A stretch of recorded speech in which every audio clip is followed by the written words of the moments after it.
પીસીને રાખેલા આદુ મરચાં કે આદુ લસણની પેસ્ટ જો ફ્રીઝમાં રાખીએ તો થોડા દિવસમાં તેનો કલર પણ ચેન્જ થઈ જાય છે અને સ્મેલ પણ થોડી બદલાઈ જાય છે. ગરમીના દિવસોમાં તો ખાસ એવું થાય છે. અને જો ફ્રીઝરમાં રાખો તો જ્યારે ઉપયોગમાં જોઈએ ત્યારે તરત જ ઉપયોગમાં નથી લઈ શકાતી, કેમ કે પેસ્ટ એકદમ હાર્ડ થઈ ગઈ હોય છે. તો આજે હું તમારી સાથે એવી રેસીપી તો ન કહી શકાય, પણ એવી ટીપ શેર કરીશ કે જેનાથી આદુ મરચાં કે આદુ લસણ અથવા આદુ કે લસણ જે કાંઈ પણ હોય તે બિલકુલ હાર્ડ નહીં થાય ફ્રીઝરમાં રાખવા છતાં પણ. તો આ છે ફ્રીઝરમાં પીસીને રાખેલા આદુ લસણ આદુ મરચાંની પેસ્ટ, બારીક ચોપ્ડ કરેલું આદુ અને લસણ. ફ્રીઝરમાં રાખવા છતાં પણ બિલકુલ હાર્ડ નહીં થાય આ પેસ્ટ, અને જ્યારે જોઈતી હશે ત્યારે તમે તાત્કાલિક ઉપયોગમાં લઈ શકશો. તો ચાલો જોઈ લઈએ કઈ રીતે આદુ મરચાં અને આદુ લસણને પીસીને રાખવાના છે. તો મેં અહીંયા એકદમ તીખા મરચાં લીધા છે. એકદમ જે બારીક આવે એ મરચી તે લીધી છે. મરચાં કોઈ પણ લો, તીખા લો કે મોળા લો, પણ મરચાંને ડીટીયાનો ઉપરનો ભાગ કાઢ્યા પહેલાં જ ધોઈ લેવાના છે. જો ડીટીયાનો ભાગ કાઢ્યા પછી મરચાં ધોશો તો મરચાંની અંદર પાણી ભરાઈ જશે અને પછી તેના લીધે પણ આદુ મરચાંની પેસ્ટ ખરાબ થઈ શકે છે.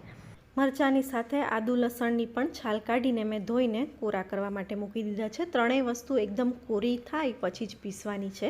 હવે આદુ મરચાંની પેસ્ટ બનાવી લઈએ. તો મરચાં અહીંયા એકદમ સરસ કોરા થઈ ગયા છે અને મરચાંના ડીટીયાનો ભાગ પણ મેં કાઢી લીધો છે. તો પહેલાં મરચાંનું વજન કરી લઈએ. મેં અહીંયા 220 ગ્રામ જેવા મરચાં લીધા છે અને તેની સામે 160-65 ગ્રામ જેવું આદુ છે.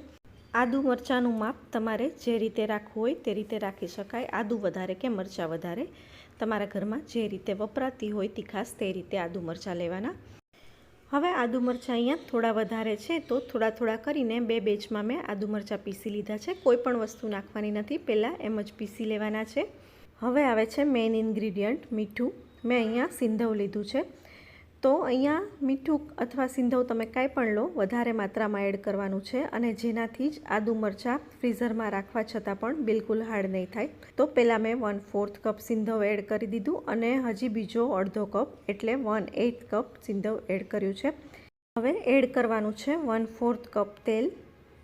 પીસી લઈએ ફરી એકવાર આદુ મરચાંને.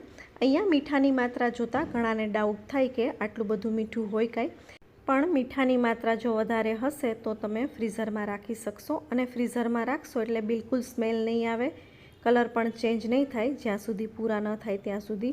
બસ ધ્યાન એટલું જ રાખવાનું છે, જે કોઈ આઈટમ તમે બનાવતા હોય તેમાં આદુ મરચાંની પેસ્ટ જો વાપરો તો મીઠું નહીં નાખવાનું, પહેલાં ચાખીને પછી જરૂર પ્રમાણે મીઠું નાખવાનું અને પછી સારું પ્લાસ્ટિક હોય તેવા એરટાઇટ ડબ્બામાં ભરીને ફ્રીઝરમાં મૂકી દો. ફ્રીઝમાં રાખવાની જરૂર જ નથી. જ્યારે જોઈએ ત્યારે તમે ફ્રીઝરમાંથી કાઢીને પણ તરત જ ઉપયોગમાં લઈ શકશો. અને પછી મેં આદુ લસણને પણ પહેલાં એમ જ કોરા પીસી લીધા અને પછી તેલ અને મીઠું મિક્સ કરીને પીસી લીધા. અહીંયા લસણ કરતાં આદુ મેં 100 ગ્રામ ઓછું લીધું છે.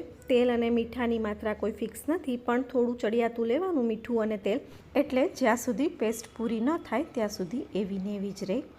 અને પછી એ જ રીતે ચડિયાતું મીઠું અને તેલ નાખીને હું ક્રશ્ડ આદુ અને લસણ પણ રાખું છું.